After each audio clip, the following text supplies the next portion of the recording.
Ikalimang kabanata. Ang pagtawag ni Jesus sa kaniyang mga unang tagasunod. Isang araw nakatayo si Jesus sa baybayin ng lawa ng Genesaret at nagsisiksikan sa kanya ang napakaraming tao upang makinig ng salita ng Diyos. May nakita si Jesus na 2 bangka sa baybayin. Nagbabaan na sa bangka ang mga mangingisda at naghuhugas na ng mga lambat nila.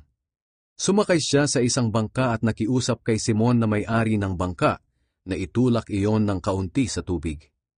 Naupo si Jesus sa bangka at nagturo sa mga tao. Pagkatapos niyang mangaral, sinabi niya kay Simon, "Pumalaot kayo at ihulog ang mga lambat ninyo at makakahuli kayo ng isda."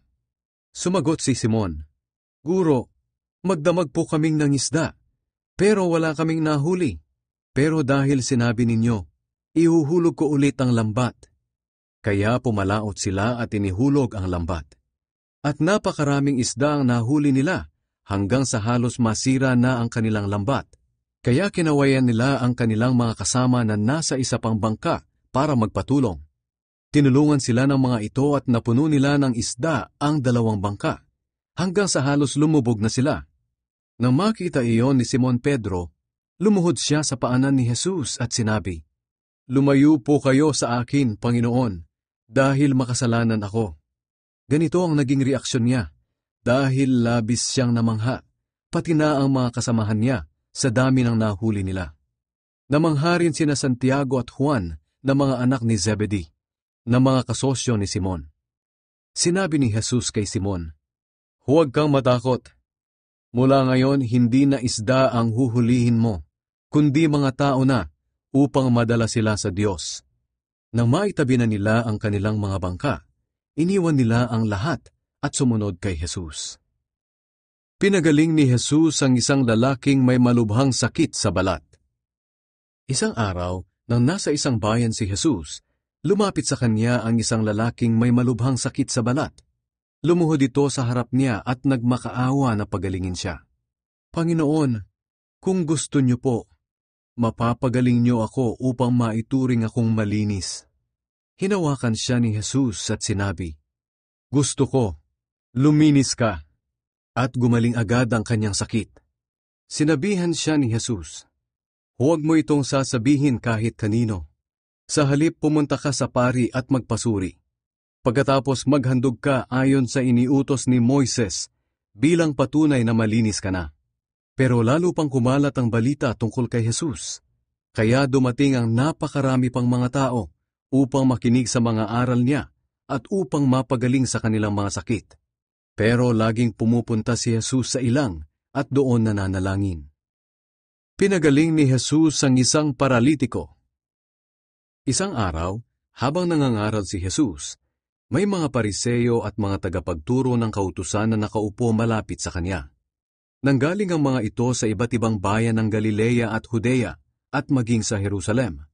Taglay ni Jesus ang kapangyarihan ng Panginoon para magpagaling ng mga may sakit.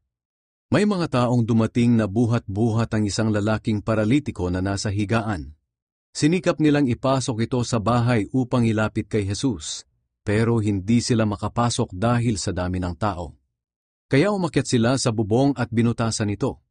Pagkatapos ibinaba nila sa harap ni Jesus ang paralitikong nakahiga sa kanyang higaan. Nang makita ni Jesus ang kanilang pananampalataya, sinabi niya sa paralitiko, "Kaibigan, pinatawad na ang mga kasalanan mo." Sinabi ng mga Pariseo at ng mga tagapagturo ng kautusan sa kanilang sarili, "Sino kaya ang taong ito na lumalapastangan sa Diyos? Walang makakapagpatawad ng kasalanan kundi ang Diyos lang." Pero alam ni Jesus ang iniisip nila, kaya tinanong niya ang mga ito, "Bakit kayo nag-iisip ng ganyan? Alin ba ang mas madaling sabihin? Pinatawad na ang iyong mga kasalanan? O tumayo ka at lumakad? Ngayon papatunayan ko sa inyo sa pamamagitan ng pagpapagaling sa taong ito na ako na anak ng tao ay may kapangyarihan dito sa lupa na magpatawad ng mga kasalanan." At sinabi niya sa paralitiko, "Tumayo ka, buhatin mo ang higaan mo at umuwi." Tumayo agad ang paralitiko sa harap ng lahat. Binuhat nga niya ang kanyang higaan at umuwing nagpupuri sa Diyos. Namangha ang lahat at pinuri nila ang Diyos. Sinabi nila, "Kahanga-hanga ang mga bagay na nakita natin ngayon." Tinawag ni Jesus si Levi.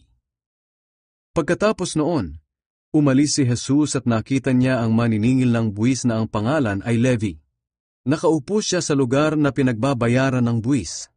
Sinabi ni Jesus sa kanya, "Sumunod ka sa akin." Tumayo si Levi, iniwan ang lahat at sumunod kay Jesus. Naghanda si Levi sa kanyang bahay ng malaking handaan bilang parangal kay Jesus.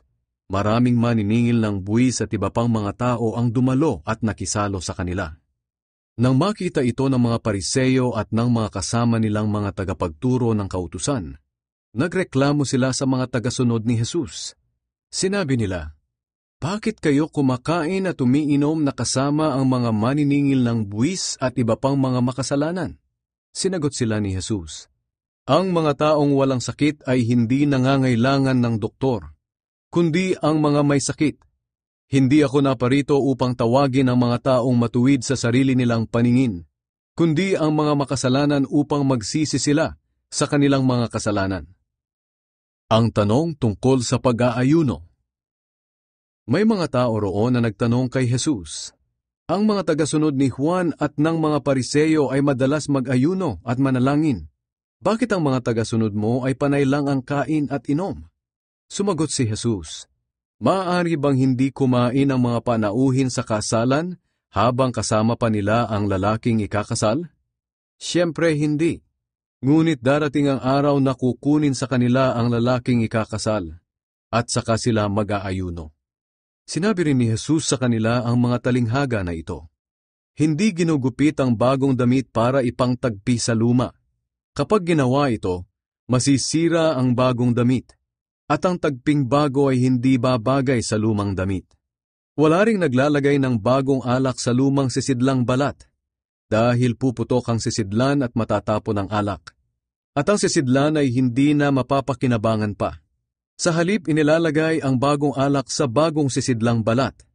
Wala ring taong nakainom na ng lumang alak ang maghahangad ng bagong alak, dahil para sa kanya, mas masarap ang luma.